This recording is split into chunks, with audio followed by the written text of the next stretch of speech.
Hey everyone, it's Tracy Martirani here from Holistic Wellness with Tracy. Welcome to my channel. As you might know, I'm an avid reader. I read over 165 books in 2025, and today I decided to sit down and look through those books and pick out 25 that I would recommend to you.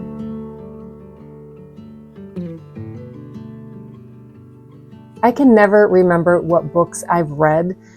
The only way I was able to put this list together for you today was because I track my books in a spreadsheet.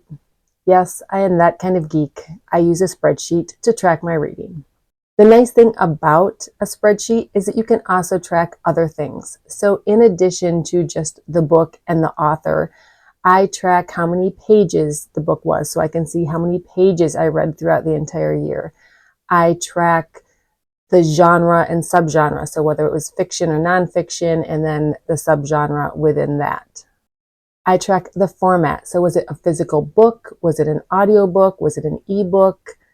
And then I also track where it came from. Is it a book that I own, or did I get it from the library, or was it an audiobook from like Audible or Libro FM? I love to collect that data and then at the end of the year, look back at it. Some of the highlights of the data for 2025, over 80% of my books were from the library. And if you know me, that probably doesn't surprise you. More than 50% of my books were audiobooks. And yes, you might not like the term reading audiobooks, but it does count. Just over 10% of my books were nonfiction. And when I look through the subgenres, there was probably at least 20 listed, but at least 16 genres had multiple books in them, meaning I read multiple books from over 16 genres. My most read genres were women's fiction, romance, family fiction, literary fiction, and historical fiction.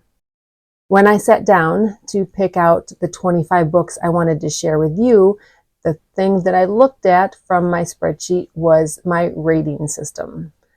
I rate books 1 through 5, with 5 being, oh my God, this was so good. Not only do I want to recommend it to a bunch of people, but I would absolutely consider reading it again. A 4-star book for me is a book that I absolutely enjoyed and I want to recommend it to everybody. A 3-star usually means that I really enjoyed it and I would recommend it to the right person. 2 stars for me means either I didn't feel like it was well written or I just didn't enjoy it, but for some reason I pushed through and finished it and sort of wish that I didn't. I never give a 1 star because if it's looking like it's a 1 star, then for me it's a DNF, which means did not finish. Life is too short to be reading books you don't enjoy. The first 3 books I'm going to share with you are nonfiction. There is a memoir here, a self-development / Ayurveda book here, and sort of a social science book, if you will. If you happen to enjoy self-development books, I will leave a link here and down in the description box of a playlist of a series that I did this year called Tracy's Self-Development Book Club, where I read and shared with you a self-development book every single month of 2025. I'm not going to get deep into a lot of these books. I'll give you the cover. You can go look and read it for yourself. But to start out with the 3 nonfiction, the first was the memoir called Sociopath by Patrice Gagne, I believe is her name. It's about her life being a sociopath. The second is Body Thrive by Kate Stillman, which is one of my favorite books for making Ayurveda very easy to bring into like anybody's life. So it's just a good, well-rounded lifestyle improvement book, health and wellness type improvements. The third was sort of a social science book that was Scream With Me by Eleanor Johnson. That was about horror movies and the feminist movement. I don't even know what else to say about it. It was very interesting, very eye-opening. I really enjoyed it. That's why it's on this list. As we move into fiction, the first genre I'm going to share with you is 3 books from the romance genre. I do not like bodice ripping romances, and I do not like overly spicy romances. I like a good story. Yes, obviously it has to be about love and relationship, but I like it to be like romance plus. Like I enjoy stories that have like a little deeper subplot than just the romance. The first one is The Love Haters by Catherine Senner. I think I love everything that Catherine Senner writes. Only Love Can Hurt Like This, Page Tune.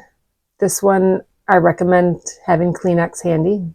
In the Likely Event by Rebecca Yarros. I was surprised by this. I don't think I've read a lot of Rebecca Yarros. I don't think she typically writes the romance genre, but I think it was really good. Next, I have 5 books that I put in the literary fiction genre. The first being Before Dorothy by Hazel Gaynor. This, it feels like historical fiction. It's sort of a prequel to The Wizard of Oz. Next is My Friends by Fredrik Backman. I am a huge fan of Fredrik Backman. I didn't really enjoy the Beartown series, but I loved Anxious People. I loved A Man Called Uva. There's several others that are escaping my brain right now, but I love his writing style. It's not for everybody, so if you're not a fan of him, I get it. But if you've never read anything by Fredrik Backman, I highly recommend giving this one a try, or Anxious People, or A Man Called Uva. The next is The Road to Tender Hearts by Annie Harnett. Just such a sweet story. It's funny, it's cute, it's lovable. The next one I'm going to share with you was actually a reread. I think I first read it in 2023, and then I reread it this year with my local book club. It is Remarkably Bright Creatures by Shelby Van Pelt. If you haven't heard about this one, you're living under a rock because it's been everywhere. One of the main characters, yes, is an octopus. And yes, it works. It's a great book. And the last one in this series is a new one that just came out by Mitch Albom called Twice. And the premise here is sort of, if you had the ability to go and redo any choice once, only once. So if the second time it doesn't work out the way you thought, you can't do it a third time, how would that affect your life? It's a very interesting read, very sweet, very heartwarming. Next is women's fiction. I have 3 books here. The first one is The Call of the Camino by Suzanne Redfern.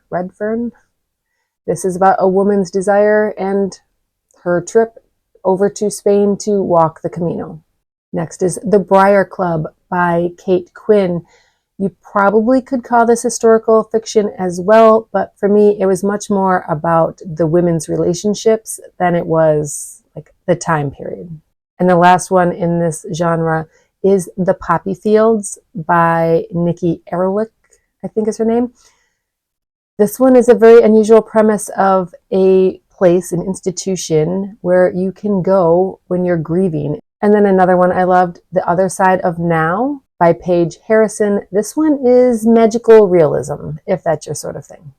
A friendship fiction that I read just recently, and I loved it. It was so sweet. It's called Sipsworth by Simon Van Buie. It was so cute. Sipsworth is one of the characters. Sipsworth is a mouse. It's adorable. And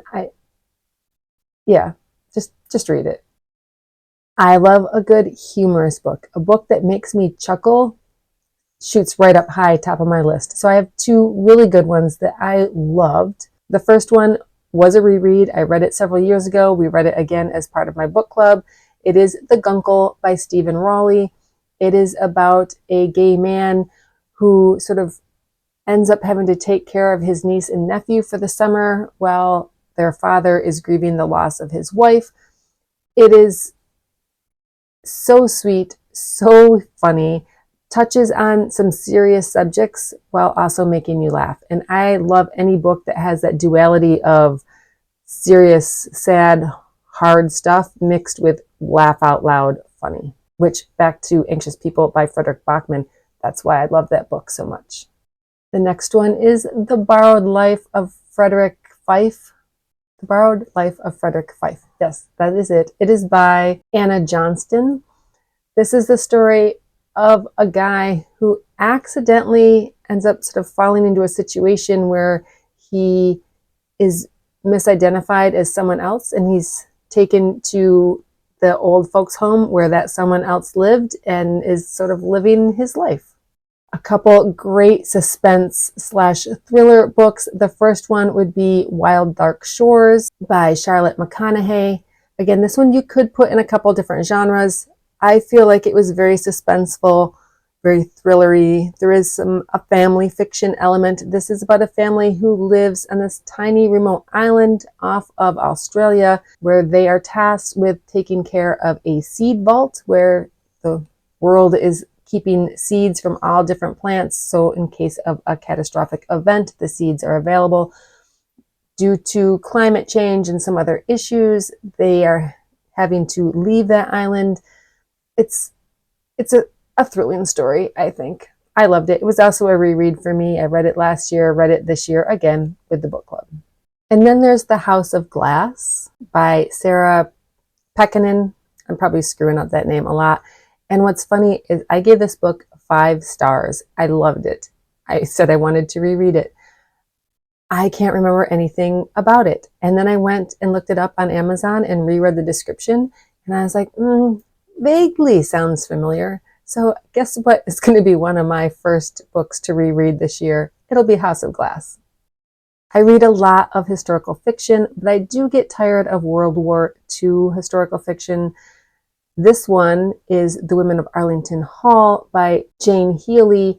This is the story about a group of women who are working in DC as code breakers. They are working to break codes and translate messages to protect the US from Russian spies. For science fiction, I'm doing 3 books that are a trilogy that I thought were amazing. The first book is The Pines, the second is Wayward, and the third is The Last Town, and they are by Blake Crouch. I can't even really explain the books at all. Where they start is like way, way in the future, and it's sort of a horrifying world, but the stories are amazing. Check them out. And while this one isn't technically on my list, I'm throwing it in as a little bit of extra. If you at all like science fiction, or even if you aren't a huge science fiction fan, while I didn't read it this year, I read it last year. One book I would always recommend is Project Hail Mary by Andy Weir. And the last book on my list, again, was another reread that I read a few years ago and then reread with my book club. It is a coming of age story, so it's like growing up. The book is True Biz, set in the deaf community. I learned so much about deaf culture in this book. It prompted me to want to learn some ASL. I couldn't recommend that book more. So those are the 25 books that I read this year that I would actually recommend to you as well. Obviously, your taste might be a little bit different than mine. I might not know you personally, so check them out. Read the descriptions. I will link them all down in my description box. Happy reading.